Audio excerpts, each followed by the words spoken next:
हमारा जो सब्जेक्ट है करिकुलम डेवलपमेंट। ठीक है।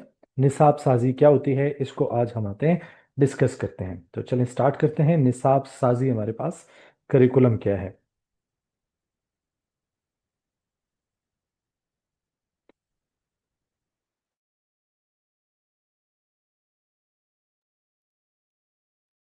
The term curriculum is derived from the Latin word currere, means to run or a race course। तो dear student, ये जो हमारे पास जो करिकुलम है, ये हमारे पास जो है लैटिन वर्ड है और जो कुररे से निकला है, और इसका मतलब है टू रन या फिर रेस कोर्स। ठीक है।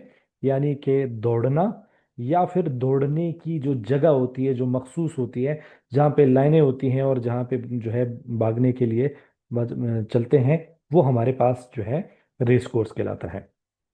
In education, it represents the pathway or course student follow to reach a learning destination।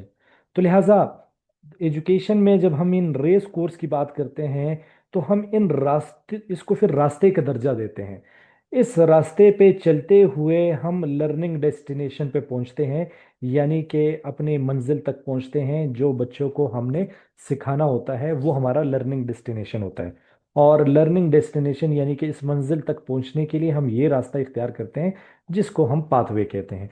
तो ये हमारे पास जो करिकुलम है, इसके ये हमारे पास लफ्जी मीनिंग हो गए। ठीक है डियर स्टूडेंट। अब आते हैं इसके डेफिनेशन पे आते हैं। It is the sum total of all learning experiences. ठीक है। अब आते हैं जब हमने तो उसके जो है वो देख लिए कि हमारे पास जो है वो लैटिन वर्ड क्या है और ग्रास हमें जो है वो क्या कंसेप्ट देता है। अब जो सबसे इम्पोर्टेंट जो सेक्शन है वो ये है। ठीक है। अब आते हैं इस डेफिनेशन को समझते हैं। इसमें बहुत ही जो है वास्ट मीनिंग लिखी हुई है। पहले इसमें देखते हैं कि ब्रॉडर कंसेप्ट है कि लर्निंग एक्सपीरियंसेस है क्या। डियर स्टूडेंट, यहाँ पे जो लिखा है ना, it is the sum total of learning experiences. तो लर्निंग एक्सपीरियंसेस में याद रखें कि आप लोगों का होमवर्क आता है, आपके असाइनमेंट्स आते हैं, आपके प्रोजेक्ट्स आते हैं, आपका पढ़ाने का तरीक़ेकार, आपकी को करिकुलर एक्टिविटीज़ यानी कि बज़्म अदब, तकरीरी मुकाबला, ठीक है, क्रिकेट मैच, फुटबॉल मैच, ठीक है, टेस्ट, असाइनमेंट, एग्जाम, ये तमाम लर्निंग एक्सपीरियंसेस है। ठीक है। तो ये तमाम लर्निंग एक्सपीरियंसेस है। तो करिकुलम का जो कंसेप्ट है वो बड़ा ब्राइडर है, यानी कि लर्निंग एक्सपीरियंसेस में ये तमाम जो अभी मैंने आपको गिनवाई, ये तमाम जो है लर्निंग एक्सपीरियंसेस में आती हैं। तो it is the sum total of all learning experiences, planned and unplanned.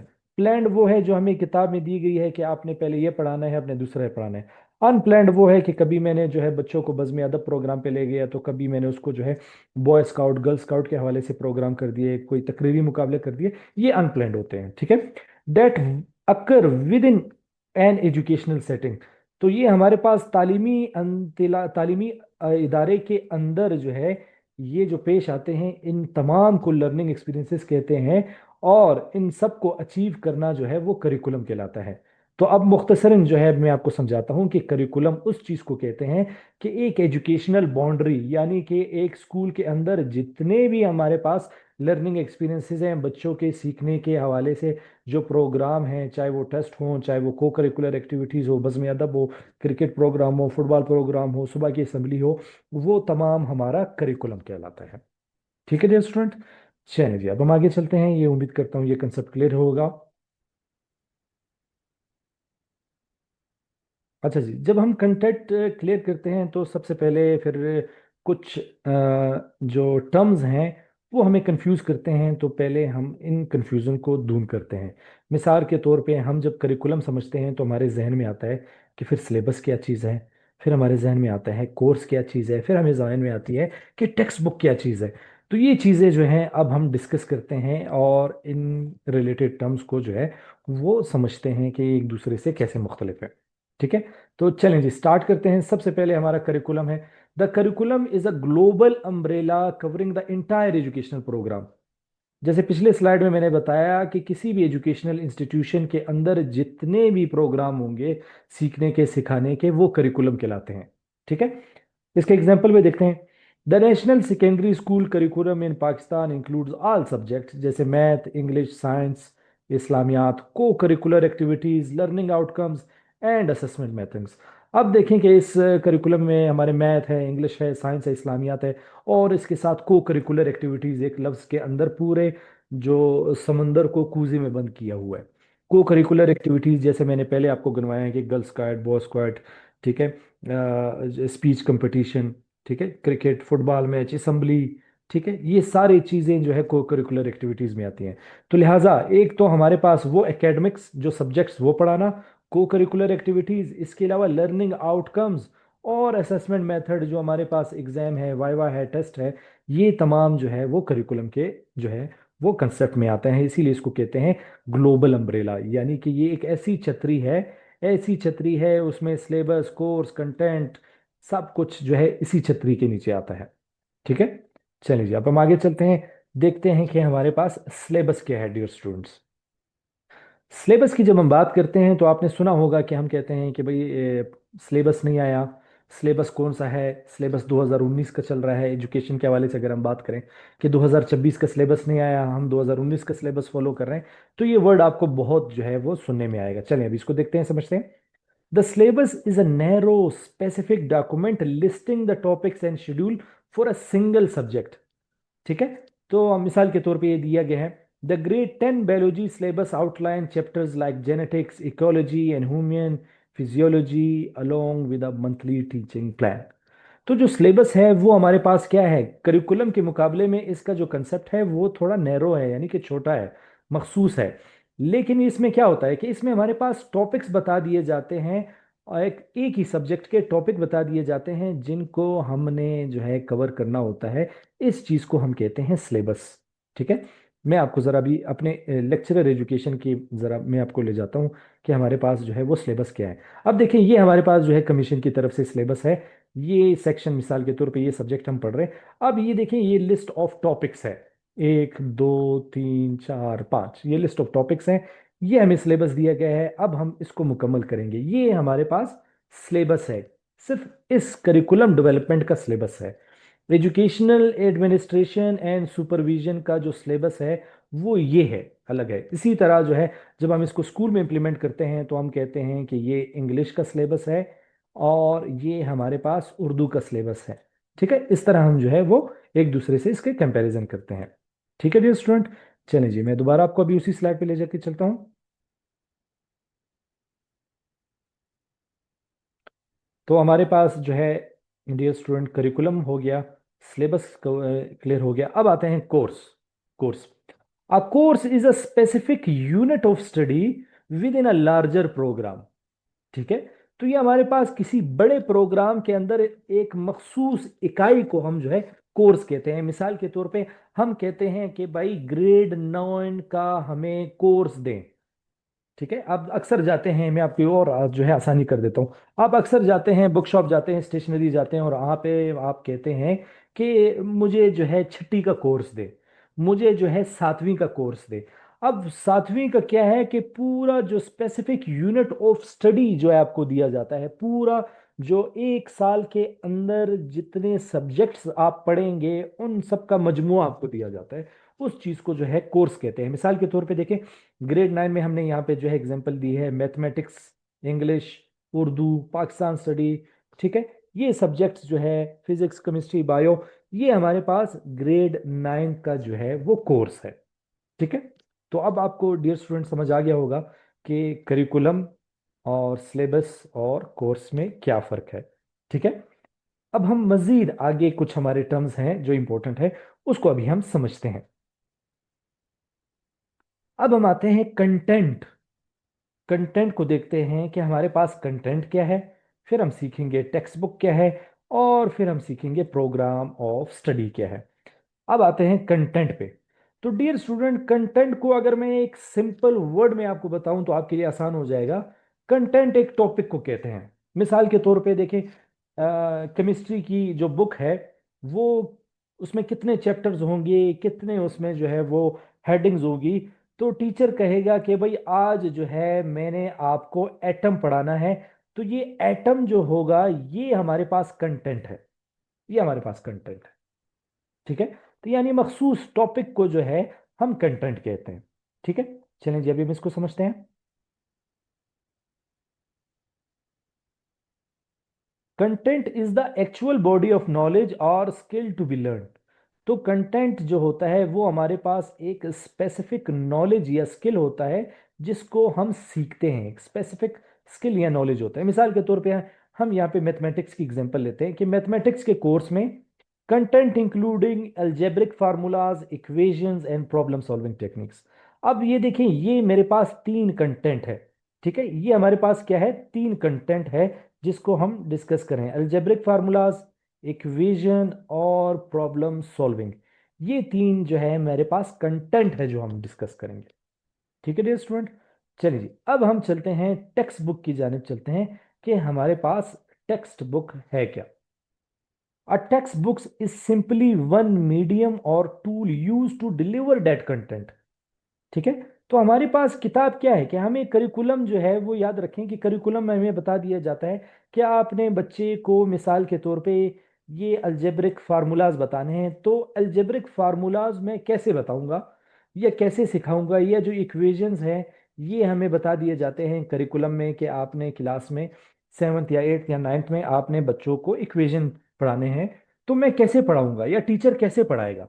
तो टीचर जिस चीज को यूज करता है, जो टूल को यूज करता है, उस टूल को हम टेक्स्ट बुक कहते हैं। यानी कि करिकुलम के जो ऑब्जेक्टिव्स को जो अचीव करते हैं उसके लिए जो हम एक टूल यूज करते हैं, एक आला यूज करते हैं, वो हमारे पास टेक्स्ट बुक है।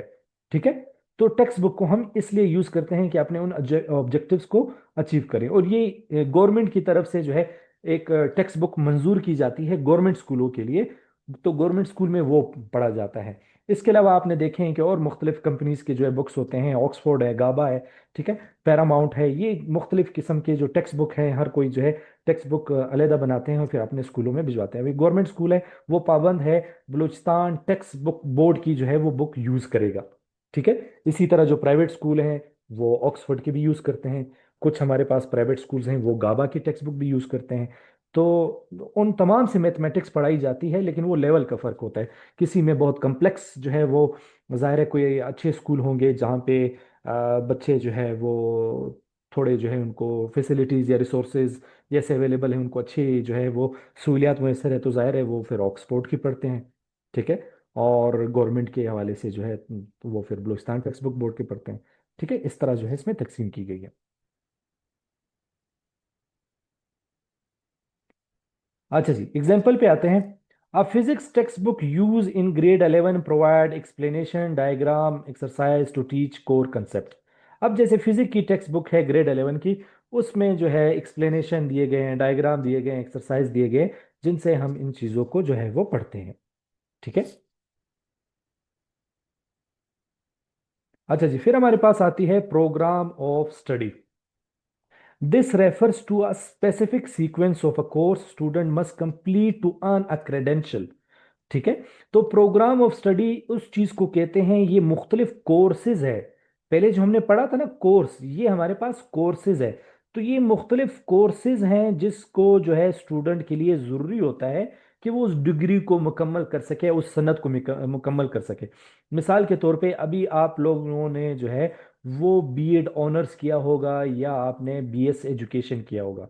अब ये जो प्रोग्राम ऑफ स्टडी है जिसको आपको सनद या डिग्री मिली है, ये प्रोग्राम ऑफ स्टडी को कहते हैं। अब किसी ने जो है वो बीएस केमिस्ट्री की होगी तो उसकी program of study BS chemistry है। ठीक है डियर स्टूडेंट, इस जो है इन ये हमारे पास ये टर्म्स थे जो एक दूसरे से रिलेट करते हैं और इनको हमने समझा। ठीक है, सवाल से अगर कोई क्वेश्चन है, कोई सवाल है तो आप पूछ सकते हैं। अच्छा जी, अब हम आगे चलते हैं।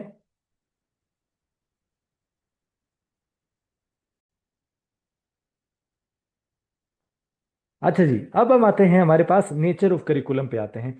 करिकुलम को हम एज अ जो उसकी नोयत को हम कैसे देखते हैं। मिसाल के तौर पे एक करिकुलम जो है वो क्या है हमारे लिए। ठीक है, या हम देखते हैं कि वो जो एक एंटिटी है उसमें क्या करेक्टरिस्टिक्स हैं। अब आते हैं हम उसको डिस्कस करते हैं। ठीक है। अच्छा जी, की characteristics describing the nature of curriculum include. मिसाल के तौर पे पहला है हमारे पास प्लान्ड एंड स्ट्रक्चर्ड करिकुलम। ठीक है, A deliberate, organized framework for learning experience, not merely a list of subjects। ठीक है। तो हमारे पास जो करिकुलम होता है वो सिर्फ एक दिन का काम नहीं होता, या फिर हम कहते हैं कि सिर्फ लिस्ट बना दी और हम उसको करिकुलम कहेंगे।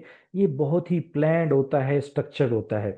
इसमें मुख्तलिफ जो है जो टीचिंग एक्सपीरियंसेस, लर्निंग एक्सपीरियंसेस, उनको प्लान किया जाता है, टॉपिक्स को प्लान किया जाता है, फिर उनको सीक्वेंस में रखा जाता है, एक स्ट्रक्चर किया जाता है। तो ये बड़ा लेंथी प्रोसेस है। एक करिकुलम को डिज़ाइन करने के लिए, बनाने के लिए आपको 5 साल लगते हैं, 6 साल लगते हैं, 10 साल लगते हैं। तो ये कोई शॉर्ट ड्यूरेशन का नहीं है, ये कोई 6 महीने का काम नहीं है, ये कोई 1 साल का काम नहीं है, ये लॉन्ग टर्म है। ठीक है। तो इसलिए ये प्लान्ड और स्ट्रक्चर है। क्या है?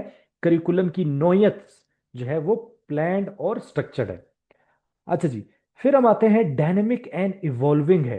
ठीक है। इर्तिकाई है, वक्त के साथ साथ ये चेंज होती रहती है।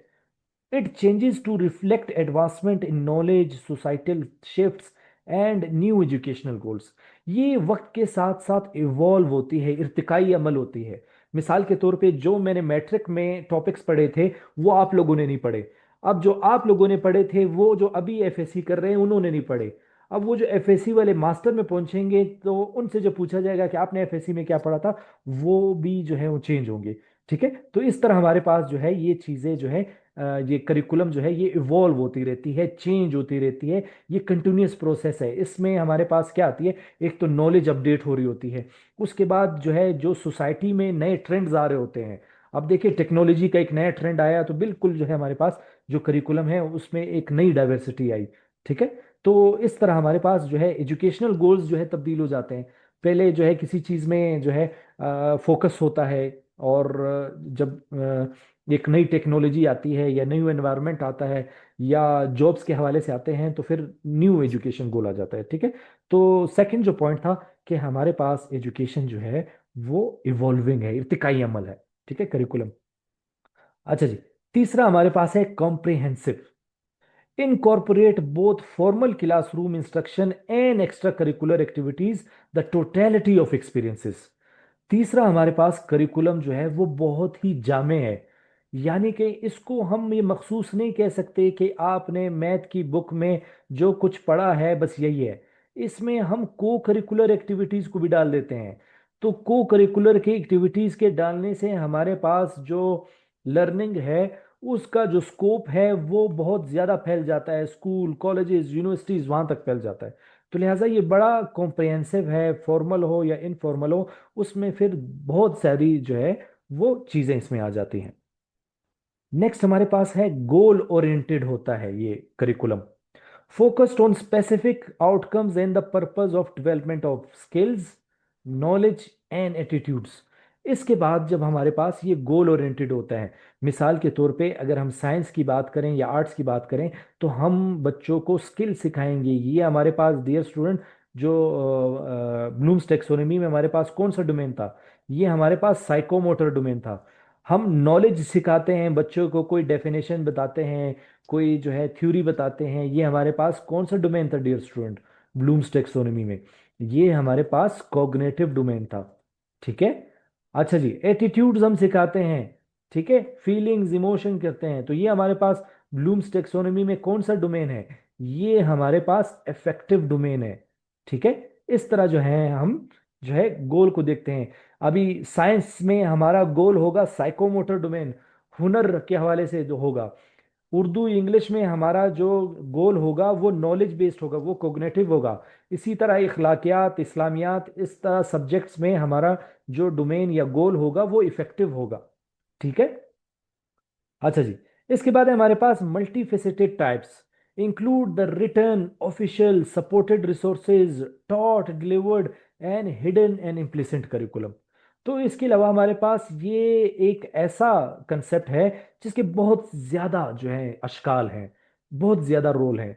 यानी कि ये रिटर्न भी हो सकता है, इसमें हमारे पास रिसोर्सेज जो उसमें ऑडियो विजुअल एड्स होते हैं उसका भी जिक्र होता है, इसमें जो चीज़ टीचर पढ़ाएगा वो भी जिक्र हो रहा है, और उसमें हिडन इम्प्लिसिट करिकुलम का भी जिक्र होगा। डियर स्टूडेंट, ये आपके पास एक नया वर्ड अभी आ रहा है, हिडन या इम्प्लिसिट करिकुलम क्या होता है? जिसको कहते हैं पोशीदा, खुफिया निसाब क्या होता है? डियर स्टूडेंट, पोशीदा निसाब, खुफिया निसाब उसको कहते हैं कि निसाब में बकायदा तौर पे तहरीर नहीं होता, लेकिन बच्चा उसको पढ़ता है, बच्चा उसको समझता है, बच्चा उसको सीख लेता है। मिसाल के तौर पे कैसे? बच्चा है, हमने स्कूल भिजवाया है। अब करिकुलम में मिसाल के तौर पे टीचर की इज्जत का तो लिखा होगा, लेकिन ये कहीं पे नहीं लिखा होगा कि बच्चे जाएंगे और हाथ मिला के टीचर का हाथ चूमेंगे। अब एक स्कूल में इतना खूबसूरत माहौल बना है कि बच्चे का पहला दिन है, वो जाता है स्कूल, जब जाता है वो देखता है कि तमाम बच्चे टीचर से अपने उस्ताद का हाथ जो है वो हाथ मिला रहे हैं और उसका हाथ चूम रहे हैं। तो ये बच्चा भी ये चीज सीख जाता है और वो हाथ मिलाता है और उसका जो है वो हाथ चूम लेता है। अब ये कहते हैं इम्प्लिसिट करिकुलम, हिडन करिकुलम, यानी कि ये निसाब में तहरीर नहीं है लेकिन बच्चे ने सीख लिया। इसको कहते हैं हिडन करिकुलम। ठीक है डियर स्टूडेंट? तो जी डियर स्टूडेंट, इस हवाले से अगर कोई क्वेश्चन है, कोई सवाल है, तो आप पूछ सकते हैं, ताकि फिर हम जो है नेक्स्ट स्लाइड की जानिब आगे चलें।